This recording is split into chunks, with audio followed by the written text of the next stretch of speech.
Ladies and gentlemen, I'm Dr. Nguyễn from Department of Cardiology, Cardiovascular Center, Bay Central Hospital. Before starting my presentation, I would like to give my sincere thanks to all the members of our team who gave me the precious opportunity to show you the results of our study today.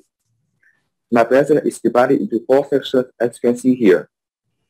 As you all have known, hypertension is one of the leading causes for global deaths. Millions of people die each year unnecessarily. Only one half of hypertension patients are aware of their problems. Hypertension is often called the silent killer because it expresses no symptoms, so you may not know you have hypertension until your blood pressure is measured. If left untreated, high blood pressure can lead to serious consequences. It is necessary to carry out a large-scale study because knowing the situation, we have solved the issue to provide effective activities. Until now, we don't have any screening programs to be conducted for a large amount of people and in long term in our province. Besides, if we can screen blood pressure, a premise can be created for neighboring localities to have better strategies for screening and managing hypertensive patients. So, May Measurement Month, or MMM, is a campaign launched by International Society of Hypertension from 2017 and is spread to more than 100 countries. Vietnam has the privilege to start the program in the same year, and more than 10 provinces have responded, especially Thừa Thiên Huế participated consecutively in 3 years from 2017 to 2019. And here we have Professor Huỳnh Văn Minh making in his hot opening speech to start the program in our hometown, and here's another image in the launching ceremony in 2017. And here we have the volunteers, the core force, making a very important contribution to the success of the program. There are 2 objectives in our study. The first is to evaluate the situation of hypertension in Thừa Thiên Huế in 3 years from 2017, and the second is identifying some risk factors associated with hypertension, pre-hypertension, and uncontrolled hypertension. Our study population includes adults aging over 18 years old, with some of the criteria to be included. However, people who refuse or not take enough measurements or being treated in hospitals or attended at least 2 times are not included in our study. So, in 3 years, we have a total of more than 14,000 people who are screened hypertension, and after excluding nearly 400 people, we have the number to meet the criteria and included in the study. Allocation, there are many places in Thừa Thiên Huế province we give in the study, from hospital, dormitory areas, and even public places. We have 5 districts to screen blood pressure, including Huế City, Quảng Điền, Hồng Điền, Phú Vang, and Hương Thủy district. Our study is implemented in 3 years, divided into 3 phases. Each phase lasts 1 month, from early May to early June each year. The process is carried out in 3 steps in order, from preparation to measurement to assessment and advice, depending on the result of blood pressure. They are the tools we use in our study. The right posture to measure blood pressure is very important because it decides the accuracy of the blood pressure. Here is the standardized posture on ISH, and the picture in the left is in the real situation. Here are some information about the data processing in our study. Let's move to the important part of my presentation, the results. As you can see, in hypertensive group, the age is significantly higher than the another group, and so the BMI, mean SPP, mean DPP, and mean heart rate. Moreover, the age is more normally distributed in the hypertensive group than in the non-hypertensive group. And here is the multivariate correlation between SPP, DPP, heart rate, BMI, and age, in which SPP and DPP have the biggest correlation coefficient with 0.79. We have 19.3% of people who have hypertension. However, nearly 1/2 of them are undiagnosed. For the people who are diagnosed, about 70% are not treated. The rate of uncontrolled hypertension is still high, with over 42%. And when comparing to other studies, we can see the prevalence is relatively lower, with less than 20%. However, the awareness and control rate is better than some of the studies. As we can see in this chart, The number of people who participated in the MMM are increasing each year. The number of newly diagnosed hypertension are rising too. From this graph, we can see all rates from diagnosed, untreated, uncontrolled are decreasing year by year. People who are 50 years old or higher are likely to have hypertension. Also, people who have a heart rate over 19 beats per minute or diabetes have high possibility to get hypertension.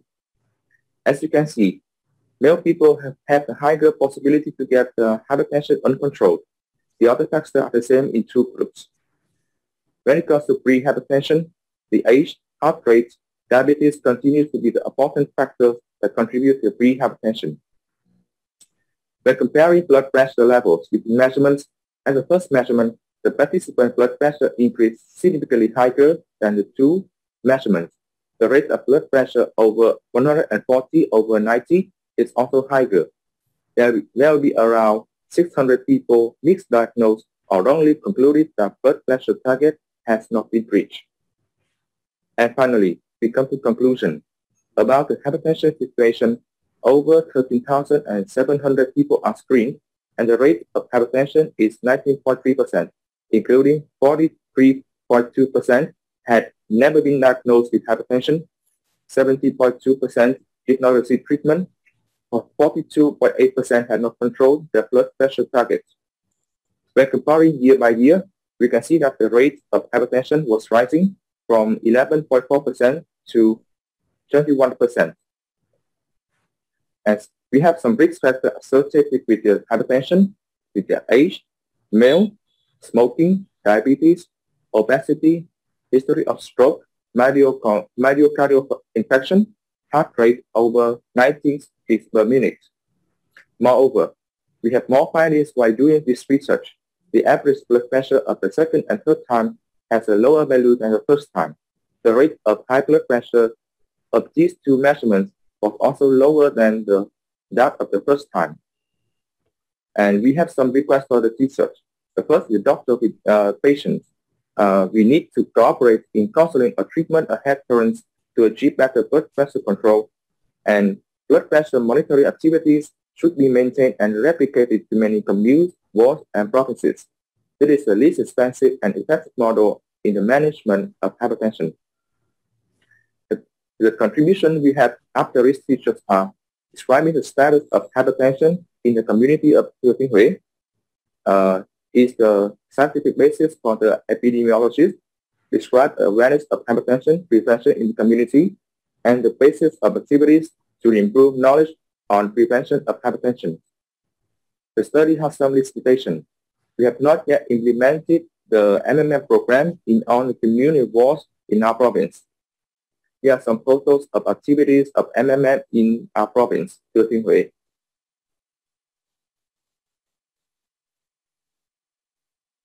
And that's all. Thank you for attention.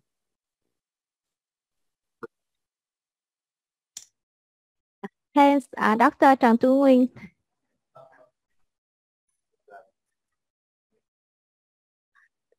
Thanks for your good presentation. Your study described the status of hypertension in the community of Thừa Thiên Huế province, with the rate of hypertension were 90.3%. Your study gave data for epidemic of hypertension in Vietnam. I would like to ask you a question.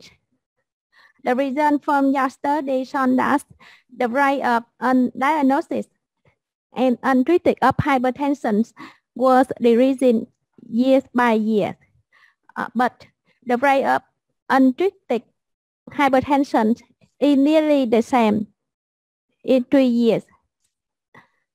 Can you give some ideas about this? Yes, thank you for the questions. About the questions, I would like to answer. Because of the success of the program, we are successful in educating the people to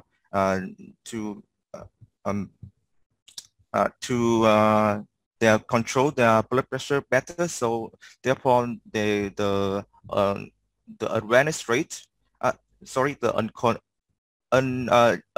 unawareness, and say the untreated rate is decreasing. But the untreated rate is the same because of the data. The data is not the same in 3 years, so we don't have the exact comparison from in 3 years. So the numbers are something is not accurate for the study. Yes, but the other two rates we are confident that is that thanks to our program we are success in decreasing these rates. Yes, that's about for my answer. Thank you. So, thank you, Chairman. Thank you, Professor Phạm Nguyễn Vinh. Our session, Young Investigator Awards, is end now because you have ties it up, and we're gonna move to the section very important. That is the closing ceremony. I would like to invite on young investor participant will participate to hear the result, the final result, and especially invite the professor and delegate to participate with us at the end of the conference to hear some conclusion. Wait a moment, please. Thank you.